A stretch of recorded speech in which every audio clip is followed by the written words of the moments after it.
welcome YouTube. Thank you for tuning in. This is Ian here along with Chris. What's up? Hey, we are here for our review of Replicas with Keanu Reeves. This one just hit in theaters. Finally, we get another sci-fi flick.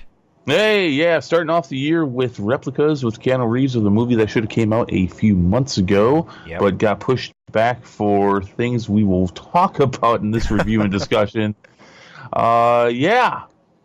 Yeah, if you guys are here, then you probably already listened to our quick rundown. We had just the overall non-spoiler synopsis and whatnot. Here we're going to break down some of the more specific details of what we were thinking about this film, our impressions, and what we are coming away with for this one. So, hey, go ahead.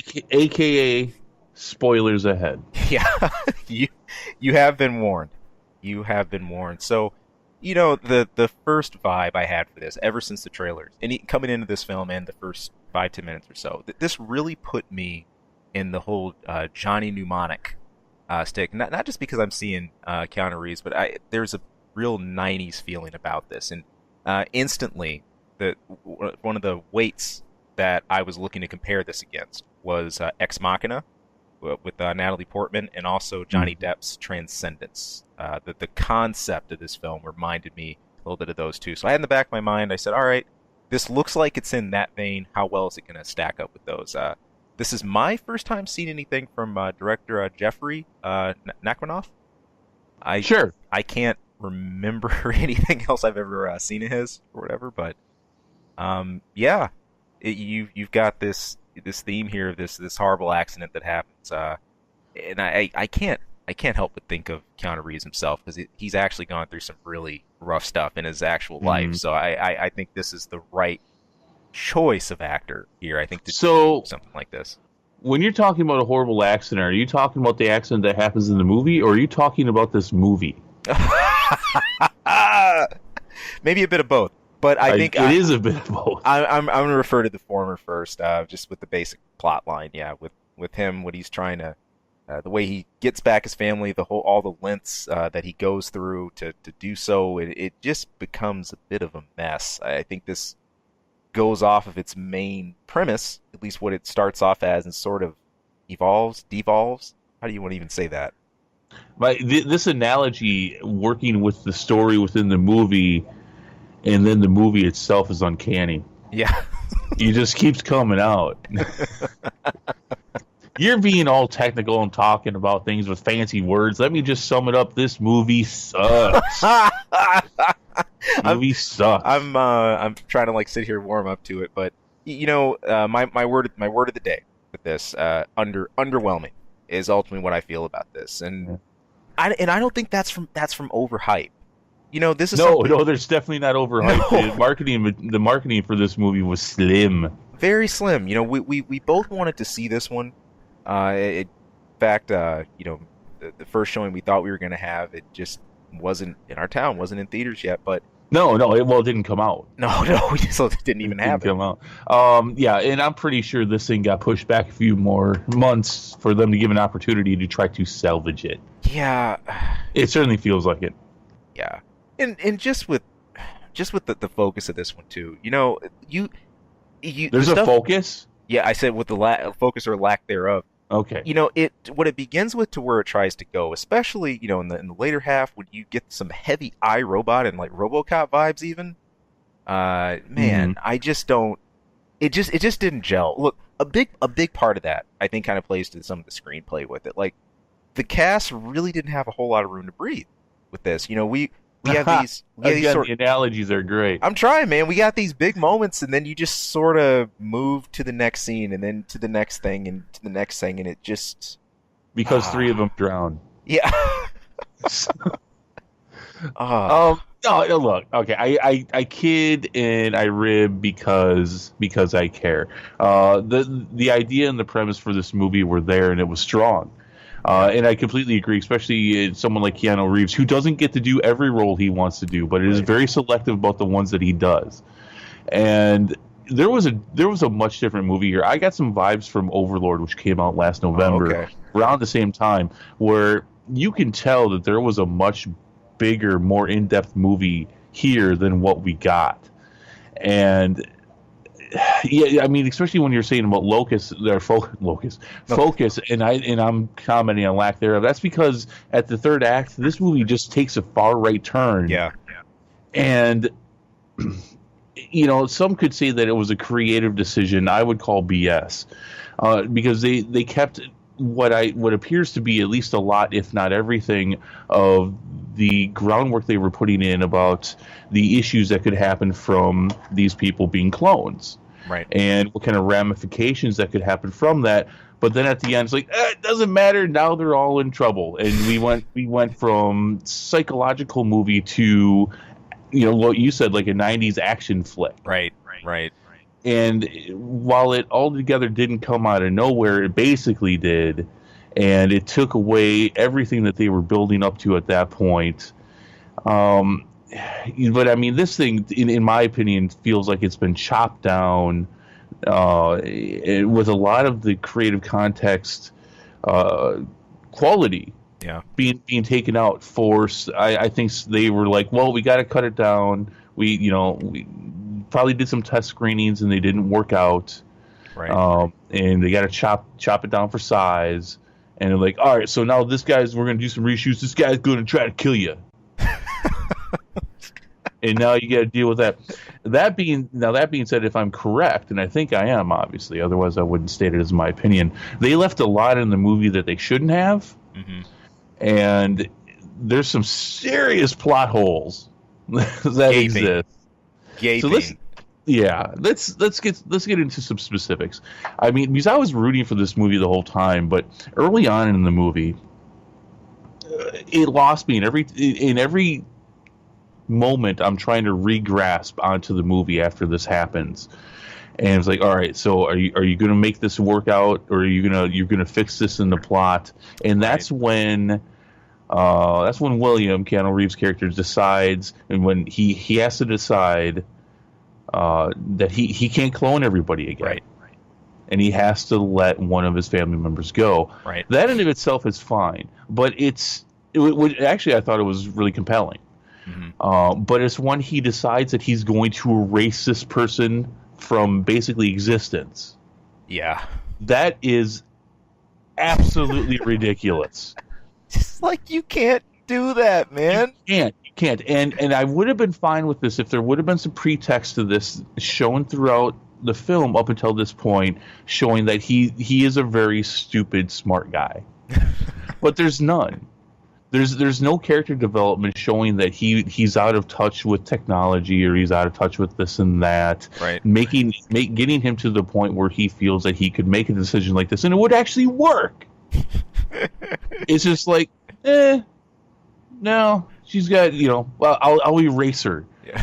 And now that being said, just given the kind of scientist and the kind of person that he is and the kind of work that he's in, he's got to know that it's not possible. Right. And even the film creators know this, because they give some good examples of, well, Zoe wrote her name in the closet, or there was a bunk bed and now it's not. You can't, there's no possible way to really erase this child from her family's minds.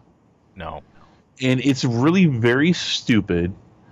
And all he could have, it's like, yes, you have to, you got to come up with something here.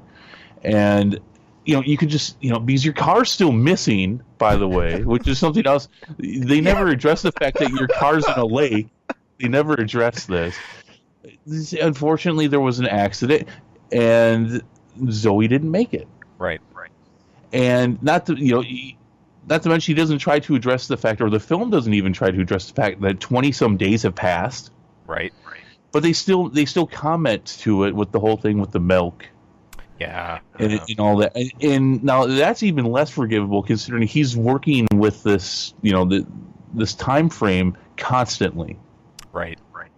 And especially when he has to go back and I'm glad they addressed this with the cell phones and the laptops. And they do attempt to address that. One of the teachers stops at the home. Right. So they do make some attempts to address that, but it's like, but you have to go all the way with it. You can't just, especially for a movie that's dealing with this kind of subject, right, and it's trying to do it in a successful way. You can't leave gaping story plots like the car No, I or think that's things like part. that. That's ultimately what makes this so frustrating, and why it has the makings of something really awesome, but sort of just misses the mark on that. Right. Going back to those early comparisons I was talking about, Ex Machina raises again that question of AI intelligence. Consciousness. How far can you push that? What's the point where we begin to become obsolete, and AI itself becomes more efficient, or it can fool us out of the very thing we think we're masters of. And I think it did a great representation of that. I didn't like Transcendence as much as I did that movie, but even Transcendence I thought raised again some of those ethical questions went not well. And while this movie brings those up, you just stop at such a frustrating place. I want to talk about another example that's a little slightly off base from that, but another weird just thing. Um, when we get to the whole end game about William transferring his consciousness into mechanical, shell, Hmm. essentially, and the part what confused me, they said, okay, since when does your consciousness control your vocal cords? Well, yeah, I mean they made that mistake at the beginning too. At the very beginning, when they're showing the guy who gets his brain put into the robot, and you can hear him breathing. Right, So right. I understand he would maybe be moaning or sighing, but he has no lungs, No, and so yes, that as well. I agree. yeah, it's just part of it too. Some of the promotional material even spoiled that a little bit. I actually saw there's a promo shot of this, and it had I don't know if you saw it. It had a sort of like split face view of Keanu Hmm. Reeves from like both sides, and one like half the left half is kind of mechanical, and the right Hmm. half was yeah. I was like, that's basically the oh man, that's basically the end. Come on. Well, and So you don't know because I work on the visual sides of things for our reviews, but we're actually using that for one of the reviews bum for the bum thumbnail. bum. But because there's hardly any promo material out for this movie. Yeah. I hate it when production studios do this, and I've got to scrape and try to find the best I can. Thank you for spending millions of dollars on your movie, but not even giving me a proper logo to work with. Thank you very much. Oh man. Yeah, no, it's. I mean, there are plot holes everywhere in this thing. Um, Look, how you can kind of even explain it away that at the end they've made Zoe again. Right. There's Zoe again. You can explain that away to the point of now that no not now that Robot William is kind of in control, that they would have access to that again. But didn't he? So I just want to make sure I understand. He went to the lengths of actually attempting to delete Zoe from people's minds, Hmm. but didn't actually delete Zoe's memories like he said he was going to. Right. I mean, why wouldn't they have a scene where he's going to try to do it but then can't? Right. We're supposed to just take on just assume that, oh well, you must not have actually done it even though he did everything else. That's dumb. That's dumb. And that's one of the areas where it's like, okay, this isn't really working right. Another issue is they're laying down a lot of pretext to him and Mona having some serious problems. I mean, to the Hmm. point where the kids are like, "Are you guys getting a divorce?" And he says no. She says maybe. Yeah, it's kind of a big deal. And then they drop this all Yeah. together. In fact, not only do they drop it, but they're on the beach. They're on the beach hanging out, even though they're also laying down the context of, okay, we're going to have some serious problems here with the fact that you erased my child's memories from my head, Yeah. and then we don't deal with this. You're seeing ramifications from the cloning with Sophia. Is it so? Yeah, no, Hmm. Sophie with Sophie and her remembering the accident. You're seeing motor skill problems with the son. Right. Doesn't matter. Doesn't matter. Who cares? We had an action scene at the end, Yeah. and despite these issues, we cloned your other kid.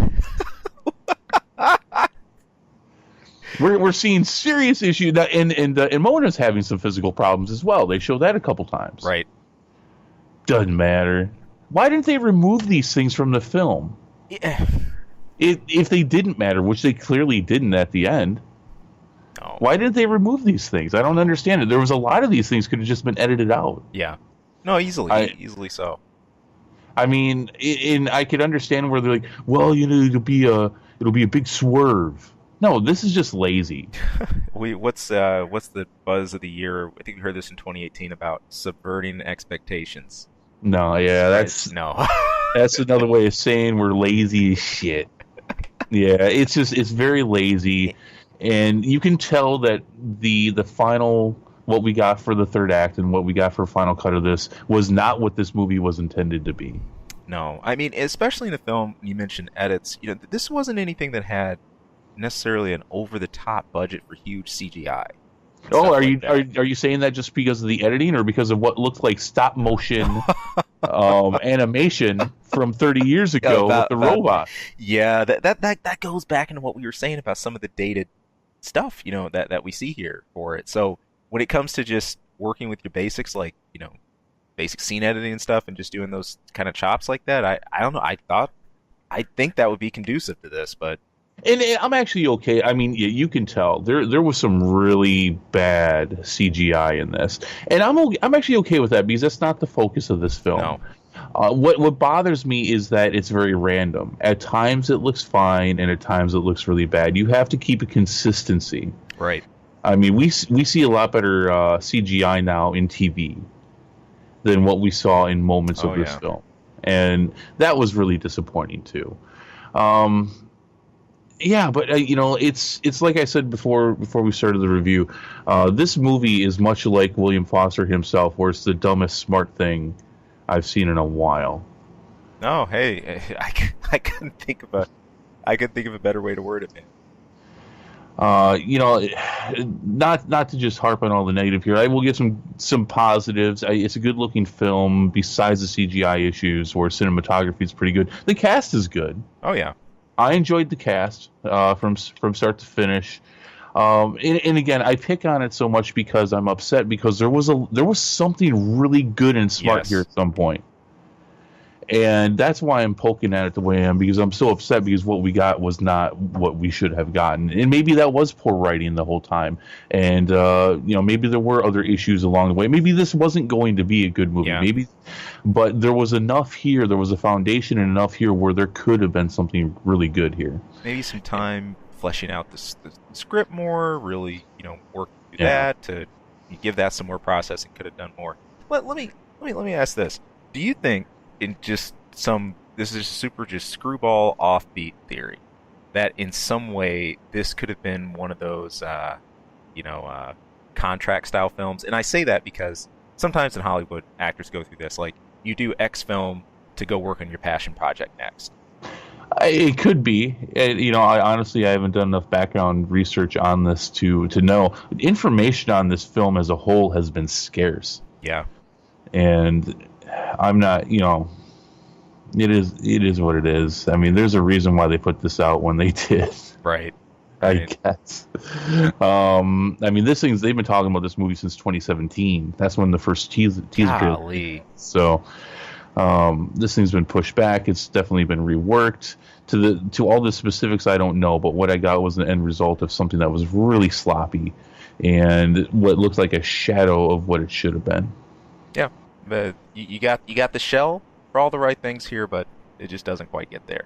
What do you Oh want to wait, say? wait, wait! I want to say one more thing, No, and go for it. this is one of the worst parts of it. All right, let me make fun of this movie some more. Okay, so William Foster makes an imprint of his mind, of his consciousness, that gets uploaded into the robot, right? Right? Okay, but at the time when he makes this imprint, he has no idea that his boss is going to screw him over. Right. But that robot wakes up like he knows exactly what's going on. It's like, no, no, I'm following the rules of the movie that you put down. Am I wrong? No. By the rules of what they said, this is all right. So the imprint's going to have everything up until obviously that moment. It's not going to have anything that happened after. Right. And why is the robot William and what's his name Bill? Yep. Why are they working together at the end? Why are they buddies? Why are they partners? He tried to kill him and his cloned family. Well, you got to have your bro moment somewhere, right? And he already killed the other guy. Right. What's his name? I'm looking for me. Ed. And he killed Ed. Like, I'm gonna make money with him. I can trust him. That's a trustworthy fellow. I mean, there's so. It's a shame. It's a shame. So I mean, I think I caught most of. There's probably a couple other things in there that were horrible, but and again, I say this one more time because it's just because this. There was just no excuse for a lot of this stuff. There's things they could have done in reshoots to make the stuff make a lot more sense. There was editing they could have done that could have at least hidden some of the problems that they've left in this movie. This was just really poorly done. Wasn't there? No, wasn't there at all. Okay. Well, right. at the end of the day, At the end of the day, we're rounding that bin, man. What are you feeling here? Out of 10 replicants? Sure. Out of 10 replicas. Sure. You first. All right. 5.5. I'm sitting at a solid 5. Yeah, this thing fails. Yeah. Letdown. Just a letdown, man. I think the next sci-fi bin we've got here is what, Alita? I guess the closest thing. Well, especially when you're dealing with robots and such. But if you want to get into sci-fi, we even got next week. We've got Glass. So that's got some sci-fi. That's true. But if you're going crazy robot sci-fi stuff like that, and yeah, we got Alita next month, Valentine's Day. Happy Valentine's Day. Woo! Yeah. Well, good deal, man. Maybe bad deal. We're seeing, but hey, what do you guys think? Did you hate this one? Did you find some redeemable parts? Did you enjoy it? Maybe. Hey, we want to hear from you. Post down in the comments section below with whatever thoughts you guys have. We'd love to hear some of those. And if you know maybe more as to why they made some of the decisions that they did, if you could tell us below, that would be great. Seriously, that's too much. That's too much to ask. Well, maybe somebody knows. Maybe somebody was following this one a little bit more than we were. This was on our radar for a while, but maybe somebody's a huge fan and knows why they made some of the horrible decisions they did. Or if you disagree, I'll fight you. Comment below. I'll fight with you. Wait. You're making it sound like it's going to be a solo job. I don't think you'd be alone in that fight. He'll fight you too. Easy. Yeah. Go for it. And he's much better at Soul Calibur than I am. So he'll fight you and win. Oh, thank you all for tuning in. Be sure to stay locked right here for more of our reviews, our Let's Plays, and everything else we got down the pike. But until next time, you guys take it easy. Have a good one. Hey people, thank you for tuning into this episode and taking a listen. If you like our content, if you like what you're listening to, there anything we go over, hey, please, we would not only love to hear more from you, but if great if you could throw some support. You can subscribe right below. Also, you can toss us a line anytime. That's ksawmedia@gmail.com. Of course, you can tune in for our channel anytime for movie reviews, game reviews, a lot of random wacky stuff. Who knows what you'll hear. And of course, our episode each week where we're bringing the nerdiest things we can find, dig up, and maybe not find. Maybe the stuff that just drops in our laps. But anyway, hey, thank you so much for tuning in. Thank you for listening. We hope to hear from you again later. Take care.